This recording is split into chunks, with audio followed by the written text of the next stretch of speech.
Today on the Matt Walsh Show, Tulsi Gabbard provides evidence of what she calls a treasonous conspiracy by Barack Obama and his top officials. We'll go over the evidence today, and then we'll get to the most important question, which is, what is the Trump administration going to do about it? Who's going to prison and when? Also, the media mourns as Stephen Colbert's nightly propaganda show is canceled. WNBA players demand that they are paid what they owe. Perhaps they should be careful what they wish for. And I get into an argument with Andrew Tate over the subject of monogamy versus polygamy. We'll talk about all that and more today on the Matt Walsh Show.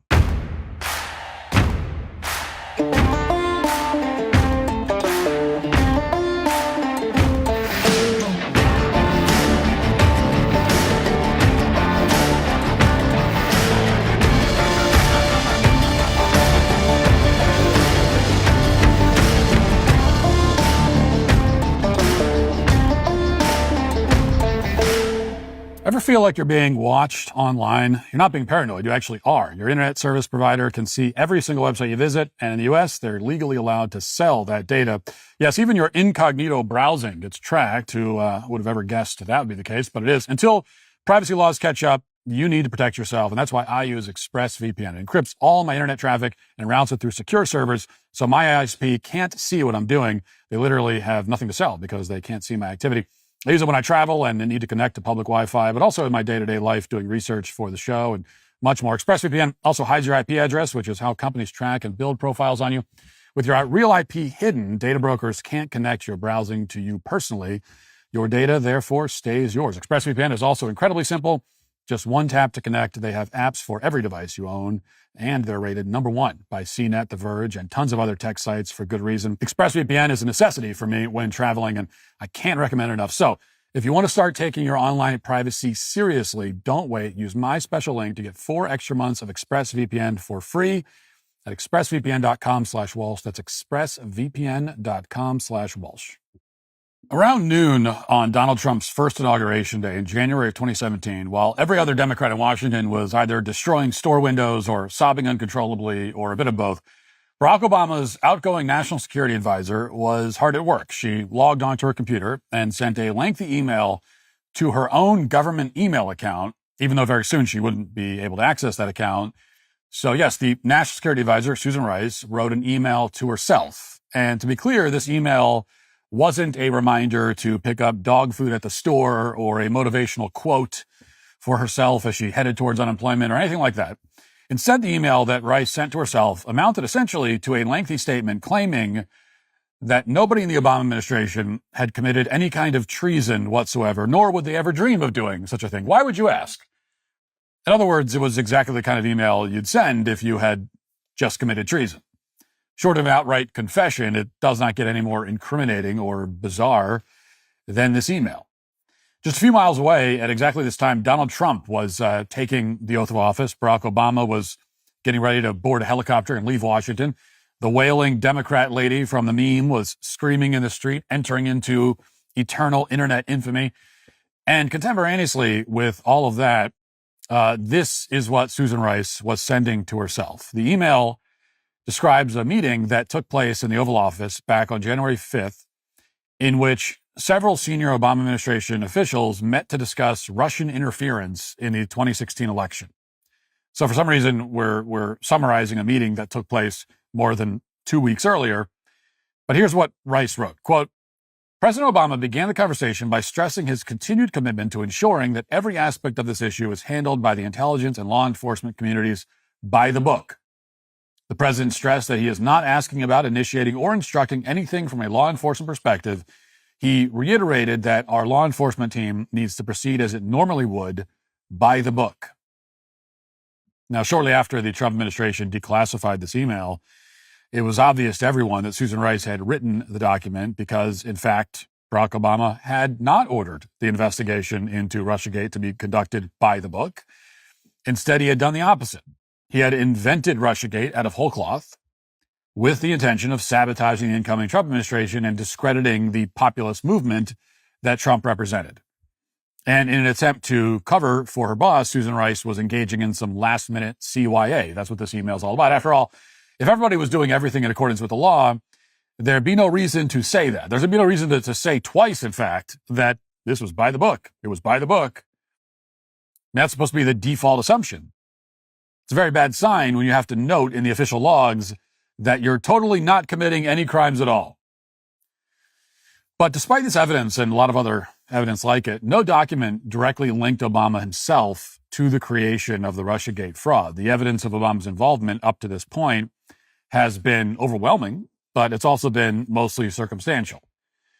That all changed on Friday when Director of National Intelligence Tulsi Gabbard declassified hundreds of new documents that leave no doubt about this. Obama deliberately orchestrated Russiagate, and his top lieutenants in the intelligence agencies, all of whom are now open partisan hacks, willingly carried out this fraud. So this is one of the greatest crimes that a president has ever committed in this country. That's not an exaggeration. As Gabbard put it, this is a, quote, treasonous conspiracy. And it is. The same people who claim to care deeply about American democracy had, in fact, met in secret to begin a sustained campaign to subvert and sabotage the will of the voters. Now, before we get into the new documents and how they prove this conspiracy, we'll start with this news report, which I found while I was looking through old footage from late 2016. This is how the Russiagate fraud began. Now, by now, we've all probably blocked this period of time from our memory, so it's worth a quick look back to frame what was happening. So this is footage from the Today Show on December 11th, 2016. Watch. The election has been over for weeks, but this new report is raising questions about how the Russian government may have interfered, not just in general, but specifically to help Trump win this election. Trump is fighting back overnight, but members of his own party are promising that they're going to keep digging into it. By the way, I don't need the hat either, right? Who wants a hat? This morning, President-elect Donald Trump is at war with the intelligence community. The Washington Post reported late Friday the CIA thinks the Russian government interfered with the U.S. election to help Trump win by hacking emails from the Democratic Party and Hillary Clinton's campaign chairman. The Trump campaign reacting to the report within minutes, dismissing the claims, saying, quote, "These are the same people that said Saddam Hussein had weapons of mass destruction." This kind of coverage, as I probably don't need to remind you, was nonstop for the next several years, and it had a very observable effect on tens of millions of people. There was a YouGov poll that found in 2018 that, quote, 67% of Democrats believed it was definitely true or probably true that Russia tampered with vote tallies in order to get Donald Trump elected. This was the narrative that led to multiple criminal investigations that destroyed the lives of several Trump advisors, solely on the basis that they had supposedly lied to investigators who were looking into a non-existent crime. And we could be sure that Russiagate, along with the magic of untraceable mail-in voting, was a big part of the reason that Joe Biden ultimately became president. All of that has been known for a while. What's new is the timeline that's created by Gabbard's document dump, which directly implicates Barack Obama himself. Again, that clip I just played is from December 11th, 2016. By that point, the leaks from the Obama administration about Russia collusion were all over the media. Here's a document which was just unsealed by Gabbard, dated December 8th of that same year. This is an email in which intelligence officials are preparing the president's daily brief that's about to be sent to Barack Obama. And according to these officials, as of December 8th of 2016, the conclusion is that, quote, Russian and criminal actors did not impact recent U.S. election results by conducting malicious cyber activities against election infrastructure. The officials say that the brief will be published the following day due to high administration interest. Documents that were just declassified by Gabbard show that this was not a new conclusion by the intelligence agencies. For months, in various internal emails and reports, they had concluded that Russia did not have the capacity to hack the election in any way. Here's just a small handful of those assessments from August. This is from August through early December. And as you can see, the intelligence agencies were not talking about Russian Facebook memes or Russian blackmail on Trump or WikiLeaks emails or anything like that. Instead, they were assessing whether Russia had hacked voting machines or other U.S. infrastructure or had the capacity to do so, and they concluded that it didn't. So really, this latest conclusion on December 8th of 2016 was just affirming their assessments from before the election. But interestingly enough, this president's daily brief was never published. Within hours of the email about the draft daily brief, somebody at the FBI said the agency would dissent from the conclusions in the draft of the presidential daily brief. And then around the same time, the deputy director of the Office of National Intelligence wrote, quote, "Based on some new guidance, we are going to push back publication of the president's daily brief." At the time, it wasn't explained what this new guidance was or where it came from. A day later, though, it was obvious to everyone what was going on. Obama assembled all of his senior intelligence officials for a meeting, including James Clapper, John Brennan, Susan Rice, John Kerry, Loretta Lynch, and Andrew McCabe. And all these people, of course, are rabid left-wing activists. Immediately after that meeting concluded, the assistant to James Clapper, the director of national intelligence at the time, sent this email to senior leaders of the Office of the Director of National Intelligence. And let's put that up on the screen. You can see it here. The email is entitled POTUS Tasking on Russia Election Meddling. And right there in the email, all of those senior officials are told to prepare, quote, "an assessment per the president's request." This is proof in writing that Obama personally directed all of the intelligence and national security agencies, including the CIA, FBI, NSA, and DHS, to investigate Russian election interference after they had indicated that Russia did not hack the election machines. You keep in mind, by this point, Obama's director of national intelligence had already issued a statement about the DNC emails that were released by WikiLeaks. The Obama administration concluded, probably fraudulently, that Russia had orchestrated that hack. That was back in early October of 2016. And then after that statement, the intelligence agencies went on to conclude that Russia didn't hack any election machines or infrastructure whatsoever. So there was no need at this point for any additional investigation to occur. The big fear of the intelligence community that Russia would somehow hack voting machines just as easily as the DNC servers were supposedly hacked had turned out to be unfounded. But Obama wasn't satisfied with that conclusion from the intelligence agencies. So here are the specific areas Obama told them to go back and investigate. This is also from the Clapper email. Quote, "How did Moscow seek to influence the U.S. presidential election in 2016? What tools did they use?" Then the email runs down several domains of election interference: hacking, leaks, cyber activity, media spin, trolls, fake news, domestic Russian intelligence efforts. Then it ends with this question: why did Moscow direct these activities? The prodding is pretty overt. Now the agencies are told to assume that Moscow directed all these activities, including hacking and trolling. They're told to make this assumption, not because of any evidence, but because the president told them to assume it, even though they knew at this point that it wasn't true. All of a sudden, online trolling is something that the intelligence agencies are supposed to take seriously and to present to the public as a vector of election interference. Now, this was never a serious idea, but it didn't have to be. The absurd suggestion that trolling has impacted the 2016 election would easily be laundered through the national news media. Within just a few hours, the leaks began. As Gabbard's report reveals, the CIA went straight to the Washington Post and leaked that the intelligence agencies had, quote, concluded in a secret assessment that Russia intervened in the election to help President Trump. Yes, Russia intervened. Don't worry about how exactly. They just intervened. We just know that they did. That reporting from the Washington Post led to the footage from the Today Show that I played at the beginning of this segment, along with thousands of reports like it. Russia had attempted through cyber means to interfere in, if not actively influence, the outcome of an election, is what the Washington Post claimed. Vladimir Putin became personally involved in the covert Russian campaign to interfere in the U.S. presidential election, reported NBC News, citing anonymous intelligence officials. So you see how all this works. The details of the interference are left vague and unsubstantiated. It's something about cyber warfare, though, and that's all they had to say.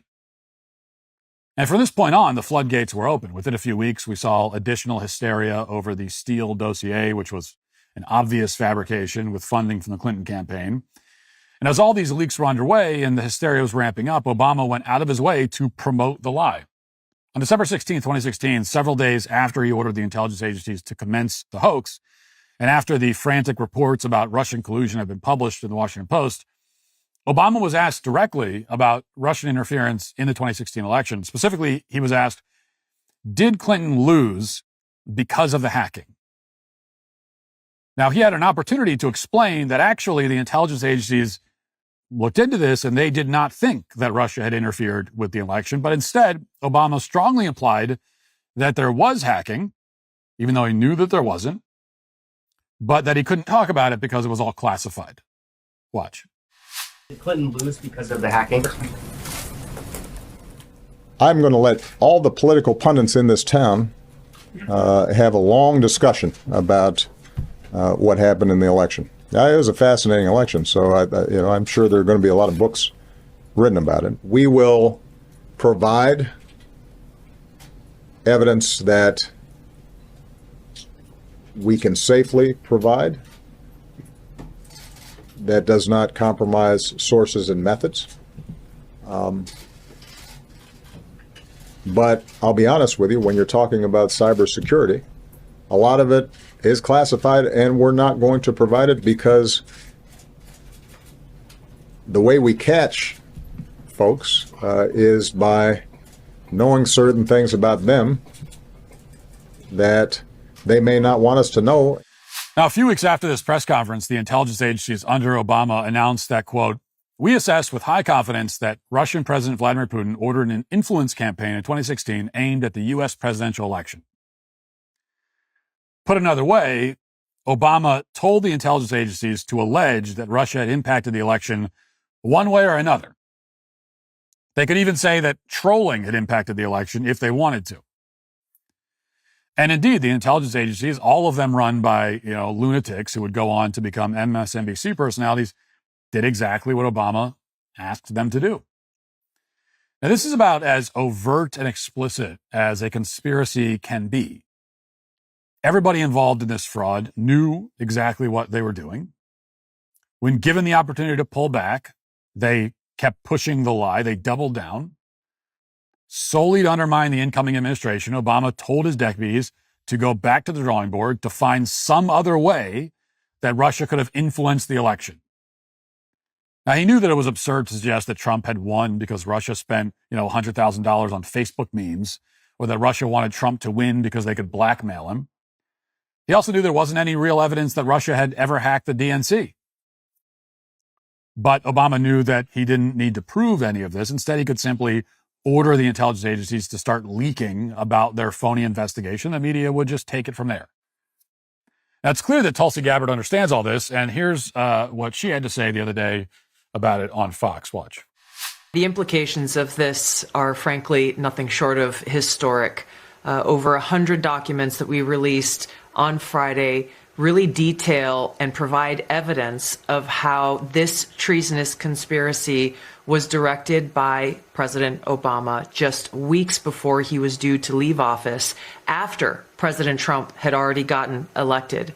This is not a Democrat or Republican issue. This is an issue that is so serious it should concern every single American, because it has to do with the integrity of our democratic republic.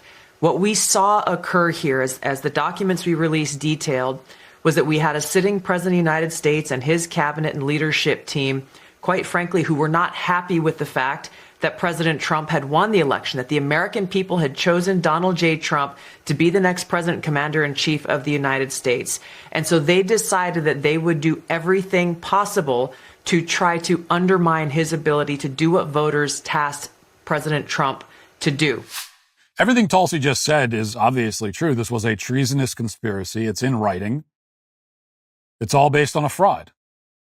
That's why every single analysis that would follow, even the Mueller report and even the bipartisan Senate report on election interference that liberals cite all the time, failed to demonstrate that the Trump campaign had colluded with Russia or corrupted the election in any way, because it was all a fabrication. From the beginning, the objective of Russiagate was to spread fear and uncertainty when it was all completely unfounded. If a Trump official spoke to a Russian or shared publicly available polling data, it was supposedly proof that the election was rigged. If a random person with a bank account living within 5,000 miles of Moscow spent 10 rubles to promote a gay Bernie meme on Facebook, then it was more proof that the election was compromised. This was not insanity. This was not mass hysteria. This was premeditated political sabotage. It was, as Tulsi Gabbard said, a treasonous conspiracy. So, what then? What of it? What's next? I mean, that's the question. The Trump administration is making a claim on the record about a criminal conspiracy at the highest levels in Washington, D.C. to undermine Trump and subvert the will of the voters. And it's far from the first criminal conspiracy that people in the Trump administration or Trump himself have claimed. I believe them. I mean, I believe this conspiracy happened. The evidence is overwhelming. So what then? What will the consequences be? Right now, President Trump is, making a bunch of posts on Truth Social depicting Obama officials in orange jumpsuits. Tulsi Gabbard is doing hits on Fox News and posting these threads on Twitter. They're sounding notes of indignation and outrage. All that is fine. But none of that matters if they fail to actually go and make arrests. Barack Obama himself should be in handcuffs. You cannot allege a treasonous conspiracy and then do nothing about it. Now, if I seem a bit cynical here, the typical pattern by Republicans since forever is to make these kinds of claims, but to make them only on social media and Fox News and to never actually bring it to a court of law so the parties responsible can be held accountable for their crimes. And I'm tired of it. I'm sick to death of it. Go arrest these people and bring them to justice. Funny memes and outraged sound bites on Fox News are not going to cut it anymore. Go make an arrest. Put somebody in prison. And if you won't do that, then what does any of this matter? Why should we care about any of this if you won't follow it up by putting people in prison? In fact, I'll say this. The consequences of these allegations from Tulsi must be one of two things. Either top Obama officials are arrested, or Tulsi Gabbard should be fired. Now, I like Tulsi. I hope she's not fired, but the only valid reason to not make any arrests is if the claims that she made are false. And if the DNI is falsely alleging treasonous conspiracies publicly, then clearly she should be run out of town. But if what she's saying is true, and I believe that it is, as I just outlined for 15 minutes, then failure to make arrests would make top Trump officials complicit in the conspiracy after the fact. There is no legitimate reason to make no arrests if the claims are true. So something must happen here. Someone has to be punished. Or else none of this means anything at all. It's just fodder for cable news and nothing else. Go make an arrest. Put somebody in handcuffs. Put Barack Obama in handcuffs. Not just in a meme, not in some AI-generated funny video. In real life. Now, they did it to Trump with far less justification. So what are you going to do, Trump administration? What are you actually going to do about this? Maybe something will happen, and I hope it does. But the pattern has always been that Republicans allege high crimes and misdemeanors only to punish precisely no one for them and to hold no one accountable in any way whatsoever. And this has to change. It has to change. Right now. Democrats just spent years trying to imprison the President of the United States for fake crimes. They pursued fake charges shamelessly and relentlessly for years. For once, Republicans should apply that kind of intensity towards pursuing Democrats, including Barack Obama, who have all clearly committed actual crimes. Enough with the tough talk. Go kick down some doors. It's time. Way past time. Now let's get to our 5 headlines.